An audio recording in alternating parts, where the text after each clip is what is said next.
Good evening everyone, welcome to the class. तुम्हें पता है कि एपीकल्चर जो है एक agro based you can say industry है।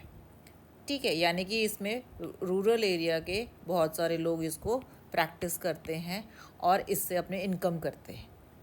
तो मतलब कई लोगों के लिए सप्लीमेंट्री इनकम है, यू कैन से साइड इनकम है, और कई लोगों के लिए मेन सोर्स ऑफ इनकम है। ठीक है, तो एपीकल्चर में कौन इन्वॉल्व है? Honey bee.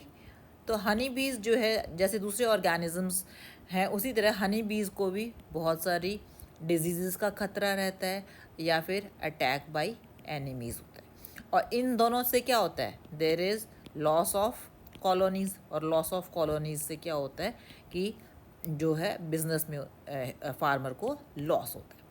तो ये एक बहुत इंपॉर्टेंट एस्पेक्ट है जो हम कवर करेंगे। Today will take up diseases. Disease भी if you see they are caused by virus, they are caused by bacteria, they are caused by fungus, एक एक करके लेंगे। Today will take up bacterial disease. तो bacterial disease में जो सबसे common disease है that is American foulbrood disease, right. तो ये जो अमेरिकन फाउल ब्रूड डिजीज़ है, this is one of the common wide spread, काफ़ी मतलब लंबे चौड़े एरिया में ग्लोबली जो है ये प्रेजेंट है। And it is the most serious disease of honey bees. ठीक है, and this is caused by bacteria known as paenibacillus, paenibacillus larvae. क्योंकि ये हनीबी के लार्वा को अफेक्ट करता है, इसीलिए इसका नाम ही पेनीबैसिलस लार्वी दे गया है, राइट। और ये जो पेनीबैसिलस लार्वी है, ये जो बैक्टीरिया ना, इफ यू थी वो इस तरह से ना रॉड शेप्ड बैक्टीरिया होते हैं। ठीक है, तो अब जो है इस डिजीज़ का जो है ट्रांसमिशन, सबसे पहले हम देखते हैं एपिडेमियोलॉजी। एपिडेमियोलॉजी में हम देखते हैं ट्रांसमिशन, कि ये डिजीज़ जो है ये स्प्रेड कैसे होती है,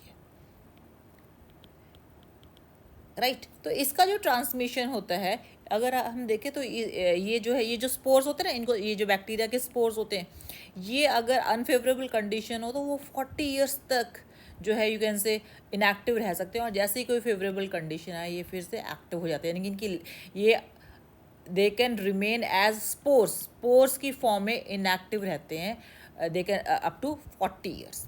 ठीक है, अब क्या होता है कि ये जो स्पोर्स हैं, अगर ये सपोज किसी इक्विपमेंट के साथ एपियरी के किसी इक्विपमेंट के साथ रह जाएं, या किसी फ्रेम में रह जाएं, या किसी चैम्बर में रह जाएं, राइट। अगर तो उन ये अगर इन स्पोर से इन्फेक्ट हो जाए, और अगर larva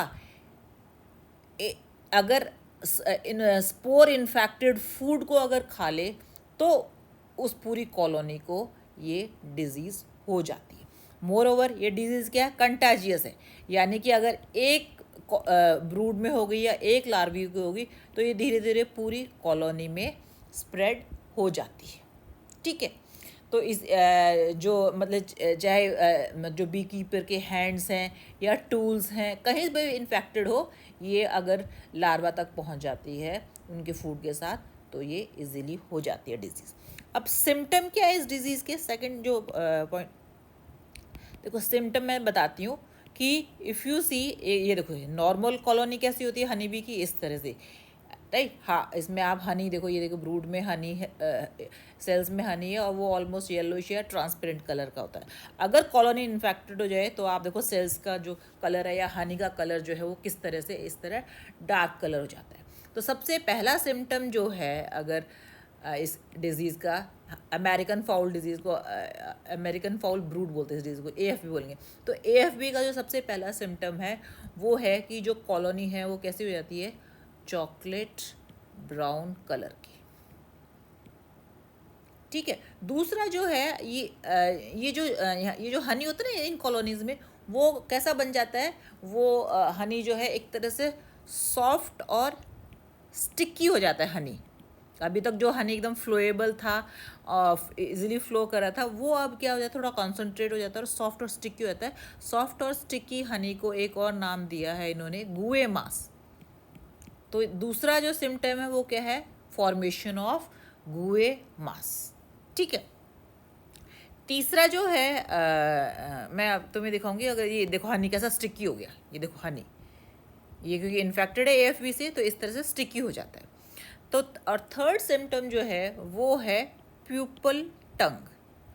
as a name indicate, pupa की ना जो टंग है वो बाहर दिखती है। मैं तुम्हें दिखाऊंगी, ये देखो आप, ये देखो ये प्यूपा है ना, ये देखो ये एक पूरा सेल है, लॉन्गिट्यूडनल सेक्शन लिया और ये प्यूपा है, और प्यूपा की इस तरह से जो टंग है ना ये प्रोट्रूड आउट करती है, ये दिखाई दे रही है ये टंग। तो इसलिए इसका जो थर्ड सिम्टम है प्यूपा को हम स्टडी करेंगे तो प्यूपल की जो प्यूपा की टंग है वो प्रोट्रूड आउट होती है, तो ये प्यूपल टंग जो है एक इसका सिम्टम है। अगला जो सिम्टम है वो है कि पेपर बॉक्स सिम्टम।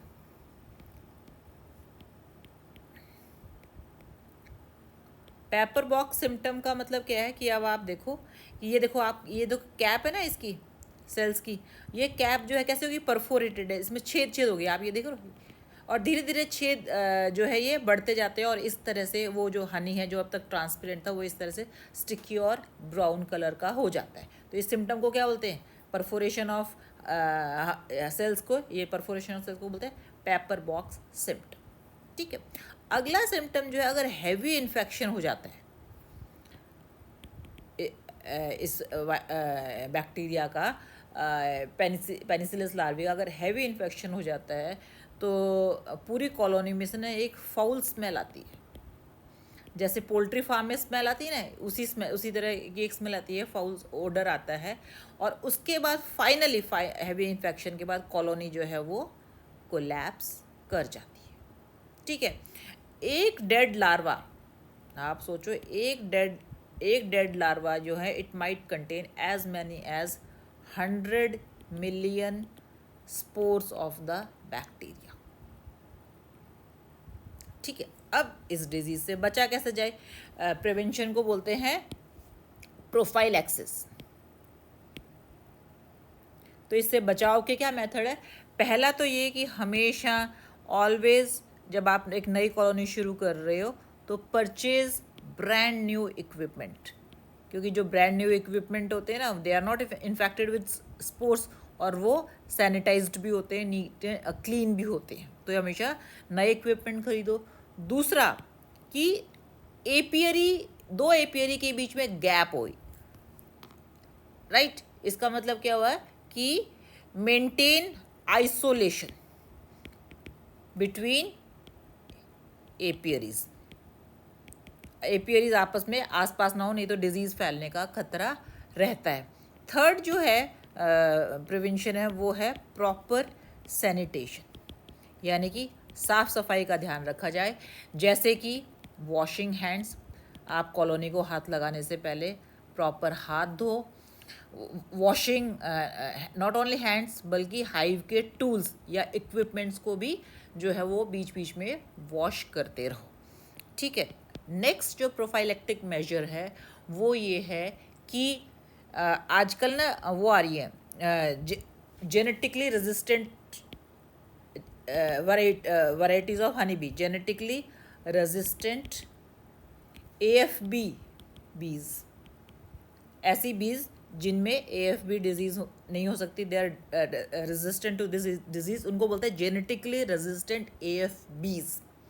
ठीक है। तो इस तरह की बीज को ब्रीड कराओ और इन्हीं को कल्चर करो। ठीक है।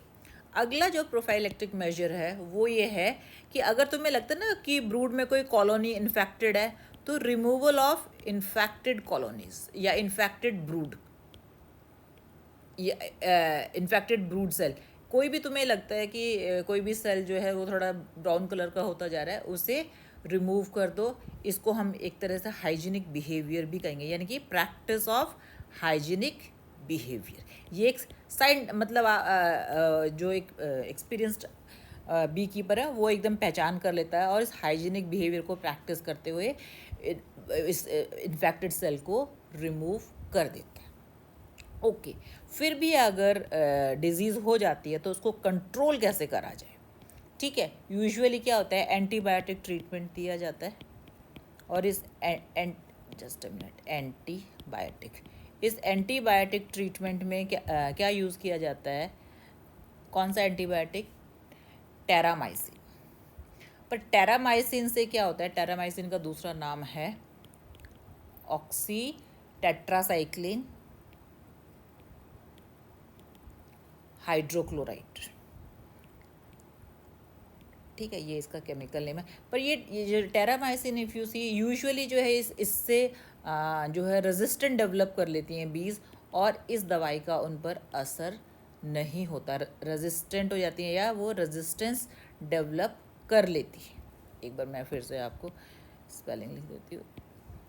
ये जो बीज है इससे रेजिस्टेंस डेवलप कर लेती है। ठीक है, तो इफ़ यू तो जब एंटीबायोटिक रेजिस्टेंस डेवलप कर लेते हैं तो इस दवाई का कोई फ़ायदा नहीं होता है।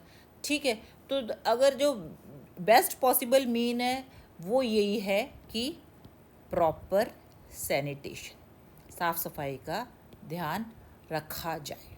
ठीक है, या फिर resistant bee, resistant queen stock लिया जाए, यानी कि ऐसी हनी क्वीन इंट्रोड्यूस करी जाए जो कि रेजिस्टेंट हो इस डिजीज़ से। ठीक है, इफ़ एट ऑल फिर भी हो जाता है तो आजकल जो दवाई दी जाती है, जो ड्रग दी जाती है वो है टाइलोसिन कार्ट्रेट। इसका यूज़ किया जाता है, ये काफ़ी इफ़ेक्टिव है AFB के ट्रीटमेंट के लिए। आई होप आपको समझ में आ गया होगा। Thank you very much.